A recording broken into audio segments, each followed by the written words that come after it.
আমাদের জাতীয় কবি নজরুলের কিছু নিষিদ্ধকৃত গ্রন্থ রয়েছে যেগুলো থেকে কিন্তু প্রশ্ন প্রায় আসে। আমরা খুব টেকনিকে এগুলো মনে রাখতে পারি। দেখো, আমরা যদি বলি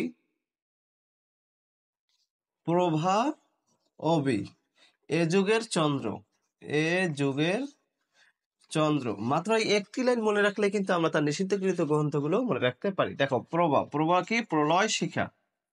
কারণ অপশন দেখলে তোমরা প্রথম লেটারটা মনে রাখলে অপশন দেখলে বুঝে যাবা। প্রলয় শিখা। তারপরে ভাতে হইলো ভাঙার গান, হ্যাঁ, ভাঙার গান। তারপর দেখো ওতে হলো অগ্নিবীণা, অবিনা, প্রভা অবিনা, অগ্নিবীণা। তারপর দেখো বি আছে, বিতে হলো বিষের বাসি, বিষের বাসি। তারপরে এ যুগের চন্দ্র, যুগবাণী, হ্যাঁ। তারপর দেখো চন্দ্র, চন্দ্রতে হলো চন্দ্রবিন্দু।